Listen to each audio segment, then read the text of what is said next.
Konami's gradual return to core gaming has had a great start, thanks to the excellent Silent Hill 2 remake, and the company has several more projects waiting in the wings. Alongside Silent Hill and Metal Gear, Suikoden is another beloved and long-dormant franchise that's set to return to the limelight.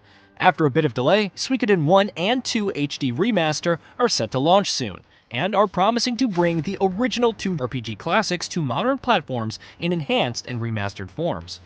Ahead of that looming release, here we're going to talk about some key details that you should know about the two games themselves, as well as what to expect from their remasters, starting with the latter.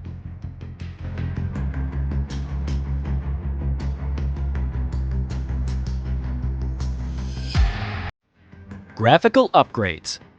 Suikoden 1 and 2 HD Remaster are obviously going to feature visual enhancements. It is a remaster after all, as it says on the tin, and the difference is quite noticeable. Both games will boast redone backgrounds and environments, lighting improvements, and more. Thankfully, it still looks like the old-school 16-bit pixel art aesthetic that you'd expect from Suikoden, which remains intact, even with all of the graphical upgrades. More graphical upgrades. Beyond the headlining visual improvements we've already touched on, Suikoden 1 and 2 HD Remaster are promising some other notable changes in that area as well. For instance, you can look forward to new character portraits, all drawn by Suikoden veteran Junko Kawano, who worked on both original titles as well. Additionally, Konami says the remaster will also tout enhanced battle effects, making for exciting battles. Hopefully. Audio improvements. The remaster is going to take similar strides in the audio department as well. The music is being brought over exactly the way fans of the original will remember it, but all audio effects have been polished up, with the goal being to heighten players' immersion in the environments. You can also expect new touches and effects, like footsteps. UI improvements. As you'd expect, given how old the original two games are, Suikoden 1 and 2 HD Remaster will also bring several quality of life improvements to the table.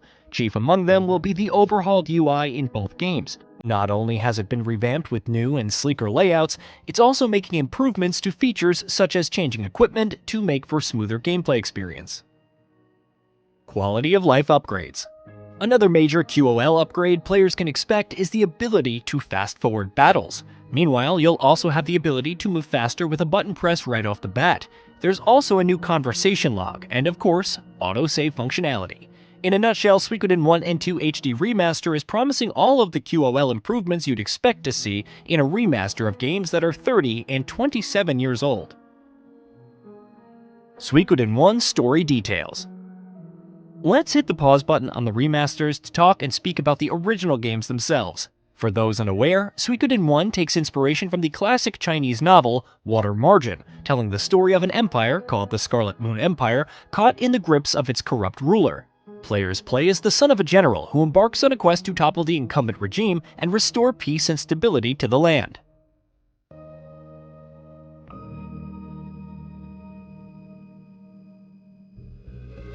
Suikoden 2 story details. Suikoden 2, meanwhile, picks up 3 years after the events of the first game. It's set in the same world, but focuses on an entirely different conflict. This time, trouble arises when the city-states of Jouston are invaded by the encroaching armies of the Kingdom of Highland. Amidst this conflict, you play as the adopted son of the hero who previously fought for and saved the city-states against Highland in a past war. Also central to the story is a mysterious and powerful rune that could change the course of the war. Combat. Suikoden games are classic RPGs to the very core, so yeah, they feature turn-based combat. As you'd expect, party compositions play a huge role, with different characters having different ranges to their attacks. Enemies stand before you in every battle in 2 rows, and which of the 2 rows one of your party members is capable of attacking will depend on if they're a short, medium, or long-range character. More combat details. In addition to using a variety of melee and ranged weapons, which will determine their aforementioned range, characters will also be able to use magic through runes. Usage of runes requires spell slots, with each character having a different amount based on their magic stat, which means magical attacks and abilities can't be endlessly spammed. Duels. In addition to regular battles, Suikoden 1 and 2 both also feature special battle types known as duels, which sees 2 characters taking each other head-on. Both have access to 3 possible actions, with each being strong against one and weak against the other. This rock-paper-scissors system determines who deals more damage. Enemies will often telegraph their moves, so paying attention is key to winning duels. War battles. Another special battle type, war battles, are larger scale fights, as the name suggests. Similar to duels, the outcome of war battle is determined by a rock-paper-scissors system. In Suikoden 2, meanwhile, war battles are heavily changed, taking on the form of grid-based tactical fights with different units and characters offering their own advantages and boosts. What's more, in Suikoden 2, characters who die in war battles don't just die, they perma-die. Building an army. The backbone of both Suikoden 1 and 2 is the quest to recruit an army of 108 characters.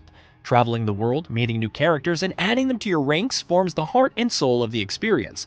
And though a large portion of your recruits are capable of accompanying you into battles, many still are useful in entirely other ways.